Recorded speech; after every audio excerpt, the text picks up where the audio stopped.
What's up guys, my name is Ace, and today we're going to be having a deep look at the Strafe Run score streak that was just added to the game with Season 3. And with this, I'm going to be breaking down exactly how it works. A lot of it isn't really clear in-game. You have to actually go in and do some testing to figure out exactly how this works in many ways. And also in today's video, I wanted to compare it to the Air Patrol score streak because one of the perks of this new Strafe Run is they do have air-to-air rockets and they will destroy some aerial streaks while also performing their primary function of killing enemy players on the map. And I do want to start the video off looking at that primary function. So we're not going to be looking at the Strafe Run's ability to destroy score streaks yet. Instead, let's just look at the basics of it. First up, currently this score streak costs 5,000 score to earn, and it has a fairly small cooldown of just 30 seconds. Once you earn this, in order to call it in, you do pull up the tablet, so you have to actually select where you're going to be placing this airstrike, and this placement is not quite as important as it might look, as you'll see in a little bit. But once you call it in, it takes about 5 seconds for the first airstrike to hit, so it does hit fairly quickly. There's not a lot of time to react and get to cover once you hear that one of these is coming in. And then this Strafe Run does 4 passes on the map every 15 seconds or so. So it actually lasts for a total of 1 minute, which means it can really shut down a good area of the map for a solid period of time. Now, one of the most important things to know about this streak that isn't immediately obvious, this is how accurate is the placement indicator. Doesn't really matter if you're super precise, making sure you get the perfect angle and location of that marker. Well, it turns out not really a whole lot, especially not when it comes to the angle, because as you can see here, the Strafe Run consists of 2 planes, and they tend to attack somewhat perpendicularly to each other, and the angle of the indicator when you're calling it in often isn't the angle that the planes are actually attacking from. You can see there's a decent amount of randomness here. For several of these Strafe Runs, they're coming in literally perpendicular to the angle that you would expect based on the indicator, and they're not even really landing directly on top of where that indicator is. So I thought it would be interesting to just overlay all of the damage areas from one single Strafe Run usage, and you can see here that most of the damage is dealt roughly on that general path of the indicator that you're calling in, but I wanted to point out that it's not always going to be the case. You're going to get a lot of those Strafe Runs that come in perpendicular and not on top of the indicator at all, which is a bit confusing, and that's just something to be aware of. There's always going to be some randomness, so I wouldn't recommend spending a ton of time making sure you have that absolute perfect angle, and even the location that you're placing it in doesn't necessarily have to be flawless either. That's not to say that it's completely useless thinking about your placement, because you can see most of the Strafe Runs at least roughly follow the direction of that indicator. But this is also something to be aware of when you're calling one of these in if you're an aggressive player, because you might think that you're safe going into the area where you called your Strafe Run in because you know exactly where you place that indicator.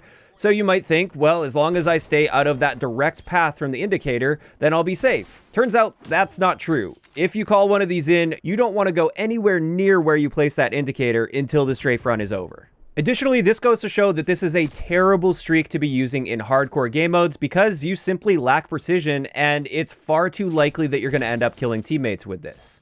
But yeah, I think that pretty much wraps it up as far as the more basic functions of the Strafe Run and its primary purpose of shutting down an area and killing players within an area. Now let's have a look at the Strafe Run's interaction with score streaks.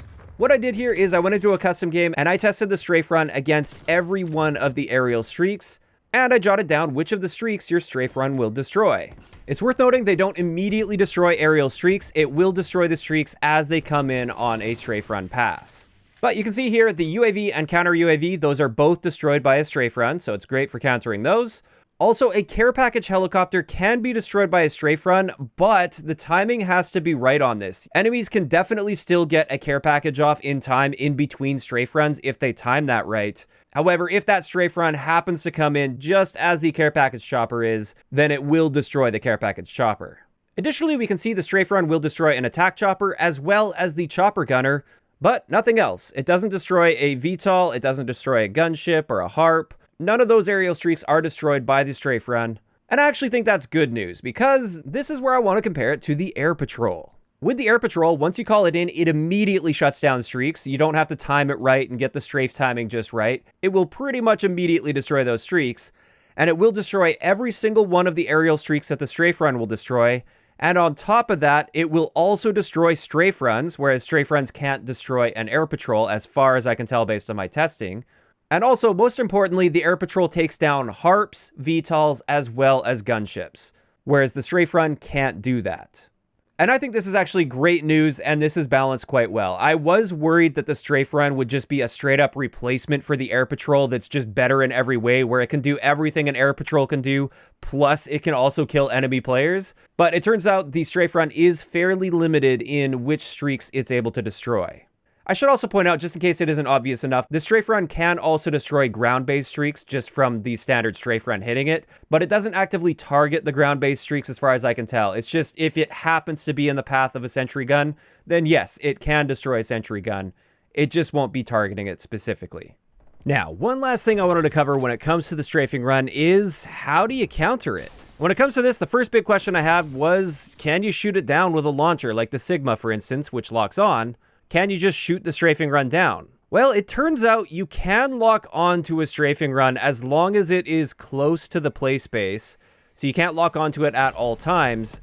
However, the planes appear to fly faster than a rocket, so if you let the Strafing Run go by you first and then shoot a rocket at it, the rocket doesn't actually catch up to the Strafing Run to destroy it, at least in my experience. And then also, if you try to lock on and shoot at the Strafing Run as it's approaching you head on, the rocket will almost always be missing. I tried a bunch with the Sigma to destroy one of these Strafing Run planes, and I was unsuccessful every single time. So while it does appear to be technically possible to shoot down one of these Strafing Run planes with a Sigma, it's not practical by any means. You'd be very lucky to even take one of these planes down, and there's going to be two of them each time a Strafing Run is called in.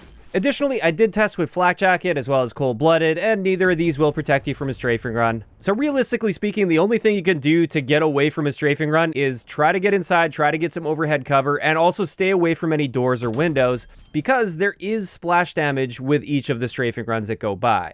The only other viable counter that I can think of at this point is the Air Patrol. That will destroy a Strafing Run, but aside from that, you kind of just have to hunker down.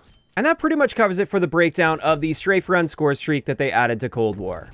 As for my overall thoughts and opinions on this, I think it is quite a powerful streak. I think this score value is probably appropriate, especially considering how long this lasts on the map and the lack of viable counters. This is the type of thing that can do a lot of damage in objective game modes because it can shut down an entire open area of a map for a full minute.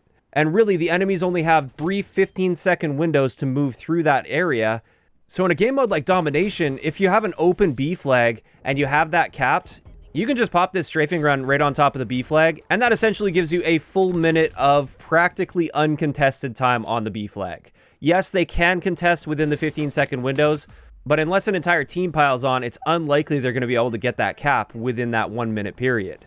And this, at least on paper, keeping in mind I haven't had a ton of playtime with and against the Strafing Run in actual public matches, this does concern me a little bit, because with any of the other streaks, they either have great counters like Cold-Blooded, or you can shoot them down really easily with launchers, or you could just spray them down with an LMG or something like that. Whereas with the Strafing Run, it's much more difficult to deal with that Strafing Run and take it out, and this means if someone calls it in on an objective, you can either say goodbye to the objective for the next minute, or you can try and keep throwing your body on the objective and just get killed over and over again, and maybe you'll be able to make something happen at that point. But that is just my initial early impression. I'd like to know in the comment section below, what are you guys thinking about the Strafe Run so far in Cold War's multiplayer?